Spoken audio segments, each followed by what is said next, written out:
Hello students, good morning all of you. पिछली video में आपको चैप्टर फर्स्ट पढ़ाया गया था, जिसमें हम भाषा और व्याकरण के बारे में बताए थे आपको, और ये भी बताया गया था कि भाषा क्या होती है। तो आपको बताया गया था भाषा एक ऐसा माध्यम है जिसके द्वारा हम अपने बात को किसी दूसरों के समक्ष रखते हैं या दूसरों के बात को खुद समझते हैं। इसके बाद आपको व्याकरण के बारे में बताया गया था कि व्याकरण वह शास्त्र है जिसके द्वारा हम भाषा को शुद्ध रूप से पढ़ना, लिखना या बोलना सीखते हैं। इसके बाद आपको लिपि के बारे में भी बताया गया था कि किसी भी भाषा को लिखने के लिए जिस निश्चित चिन्हों का प्रयोग किया जाता है उसे ही हम लिपि कहते हैं। तो आइए आज की इस वीडियो में हम शुरू करते हैं पाठ 2, जिसमें हम वर्ण और मात्राओं के बारे में आपको बताएंगे।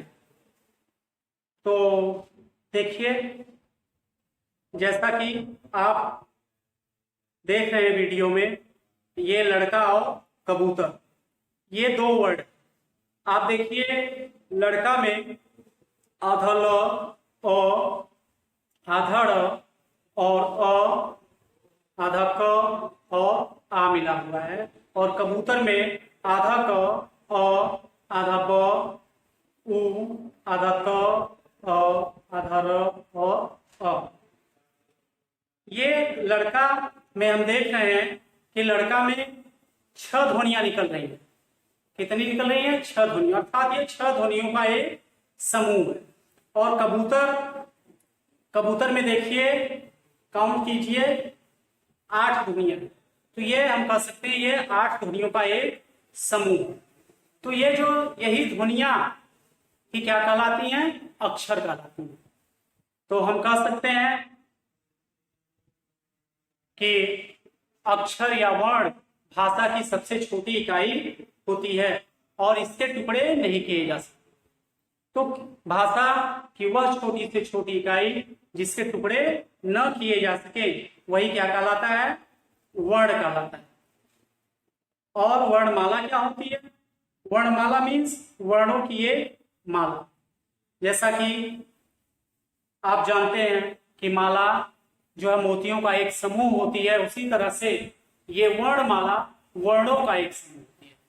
तो हम कह सकते हैं कि वर्णों का एक ऐसा समूह जिसे एक निश्चित क्रम में रखा गया हो वही वर्णमाला कहलाता है।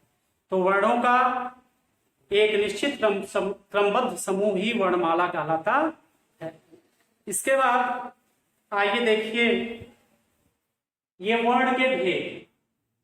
तो वर्ण मुख्य रूप से वर्णों के 2 भेद होते हैं। वो भेद कौन कौन से हैं? स्वर और व्यंजन। जैसा कि आपको पिछली क्लास में बताया गया भी है कि स्वर क्या कहलाता है या व्यंजन क्या होता है। तो पिछली क्लास में आपको बताया गया है, आपको याद भी होगा कि स्वर क्या होते हैं।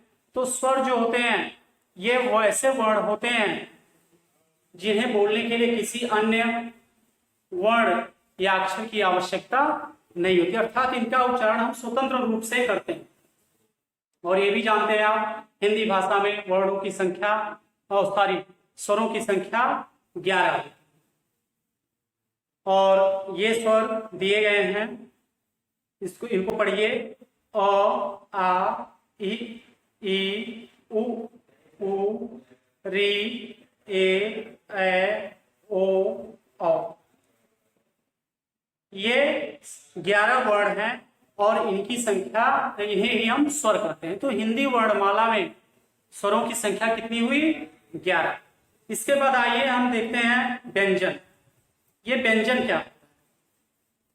व्यंजन जो होता है ये वर्ण ऐसे वर्ण होते हैं जिन्हें बोलने के लिए स्वरों की आवश्यकता होती है। बिना स्वर के हम इन्हें नहीं बोल सकते, अर्थात हम कह सकते हैं ऐसे वर्ण जिन्हें स्वर की सहायता से ही जिनका उच्चारण किया जा सकता है या जो बोले जा सकते हैं उन्हें हम व्यंजन कहते हैं। जैसे अभी आप देखिए, कोई भी ये वर्ण ले लीजिए, जैसे आप देख रहे हैं इसमें ये क, ख, ग, घ और अन्ना, इनमें से किसी को ले लीजिए। जैसे मान लीजिए ग को ही ले लीजिए, ग या घ। तो जैसे आप बोल रहे हैं, बोलिए बोलिए, जैसे ग में क्या मिला हुआ है, अ, या घ में क्या मिला हुआ है, अ। जैसे आधा ग और अ मिला के ये क्या बन गया, पूरा। उसी तरह से आधा घ और अ मिलके ये क्या बन गया, पूरा। तो हम कह सकते हैं कि व्यंजन ऐसे वर्ड होते हैं जिन्हें हम स्वरों की सहायता से ही बोल सकते हैं। यदि ये स्वर इनमें से निकाल लिए जाते हैं तो ये आधे रहते हैं, और जब इन आधे स्वरों में आधे व्यंजन में स्वर को जोड़ दिया जाता है तब ये पूरे हो जाते हैं। इस तरह से हिंदी भाषा में या हिंदी वर्णमाला में व्यंजनों की संख्या 33 होती है। और ये नीचे आपको ये व्यंजन दिए गए हैं, देखिए क से लेकर के ख तक, इनको जब आप काउंट करेंगे तो इनकी संख्या 33 आएगी, यही व्यंजन कहलाते हैं। इसके अलावा हिंदी वर्णमाला में अतिरिक्त व्यंजन होते हैं। अतिरिक्त व्यंजन इनकी संख्या 2 होती है। और वो व्यंजन अतिरिक्त कौन कौन से हैं, वो अतिरिक्त व्यंजन हैं, देखिए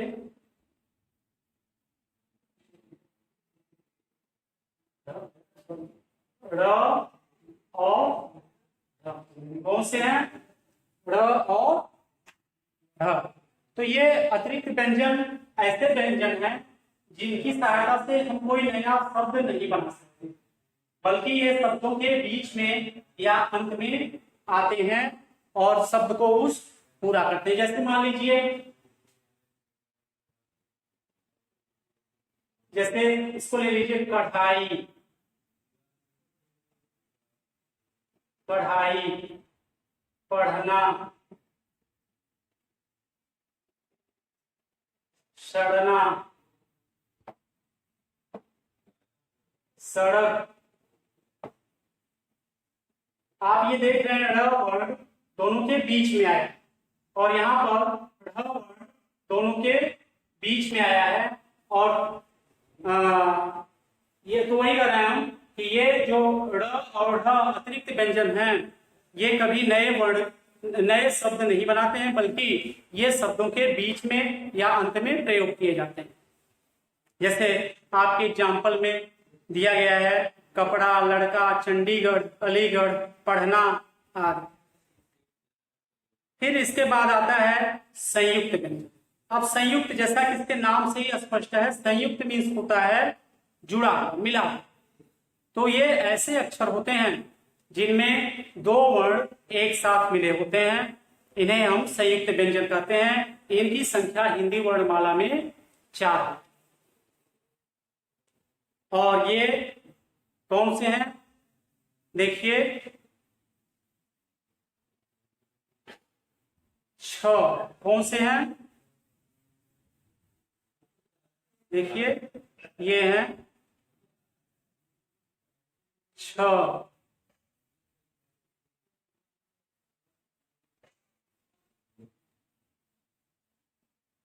फिर है देखिए त्र, त्र के बाद जैसे 3rd नंबर पे आपका ज्ञ। फिर ये देखिए स्र। तो ये जो है संयुक्त व्यंजन कहलाते हैं। जैसे आप देखिए छ में आधा क और मूर्धन्य श मिला हुआ है, और इस तरह से इसमें 2 वर्ण मिले हुए हैं, इसलिए इसको संयुक्त व्यंजन कहते हैं। उसी तरह से ज्ञ में आधा ज और य मिला हुआ है, इसलिए इसको संयुक्त व्यंजन। और उसी तरह से त्र में आधा त और र, और श्र में आधा श और र मिला हुआ है। तो अब आप समझ गए होंगे कि इनको संयुक्त व्यंजन क्यों कहते हैं। संयुक्त व्यंजन मीन्स ये दो वर्णों से मिलकर के बने होते हैं। अब आइए अयोगवाह। अयोगवाह किनको कहते हैं? हिंदी भाषा में कुछ ऐसे वर्ण हैं जो न तो जिन्हें न स्वर में ही रखा गया है और जिन्हें न तो व्यंजन में ही रखा गया है।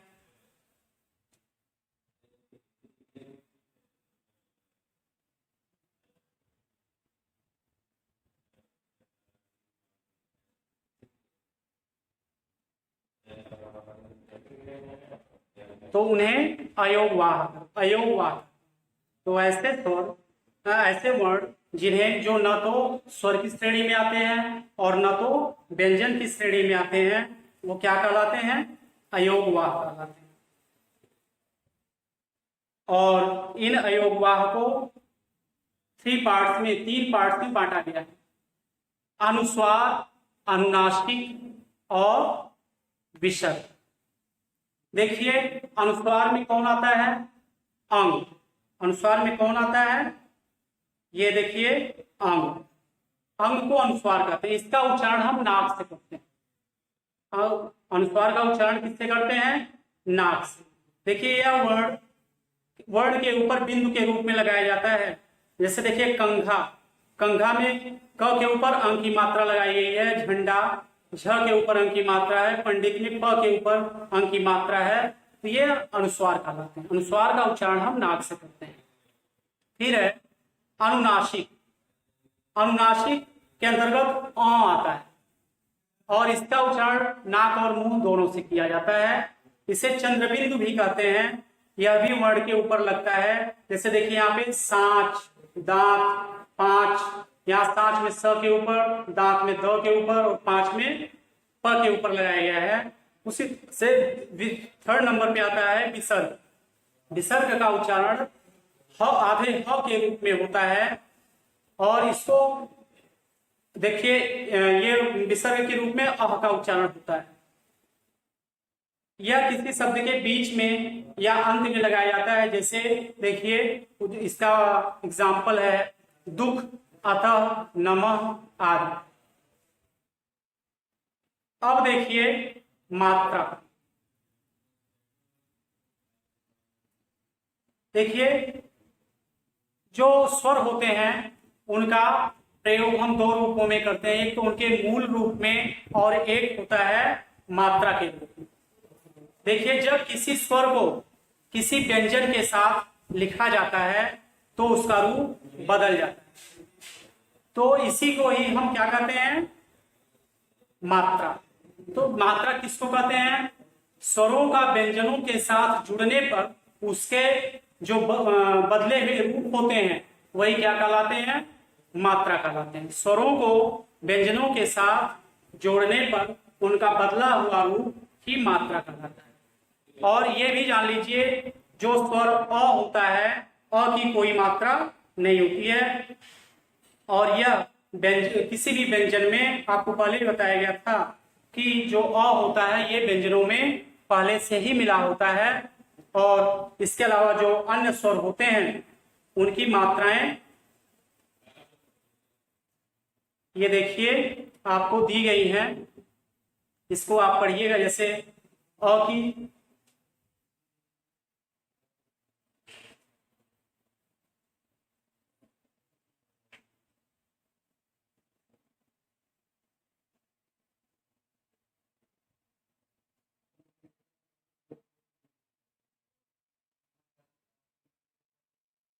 ध्यान से देखिए।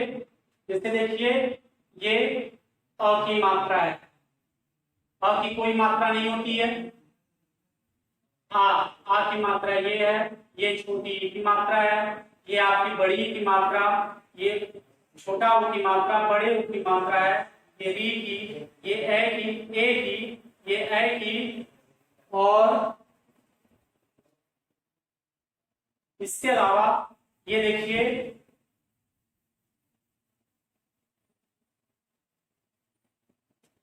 ये ओ की मात्रा और ये औ की। अब देखिए जैसे देखिए आपको हम पहले बताए कि जो अ की मात्रा होती है वो किसी भी व्यंजन में पहले से ही मिल करके मिली हुई होती है। जैसे और बाकी जैसे देखिए आ में आ की मात्रा क के साथ मिली तो क्या हो गया ये का। जैसे क में छोटी की मात्रा मिली तो की, और क में बड़ी की मात्रा मिली तो की, छोटे उ की मात्रा मिली तो कु, बड़े उ की मात्रा मिली तो कु, री की मात्रा मिली तो क्री, ए की मात्रा मिली तो के, ए की मात्रा मिली तो कै। उसी तरह से ओ की मात्रा मिलने पर को और औ की मात्रा मिलने पर कौ होगा। तो ये रही मात्रा, और यही आपका ये चैप्टर समाप्त होता है। इसको आप पढ़िएगा और नेक्स्ट वीडियो में फिर हम आपसे मिलेंगे। थैंक्स।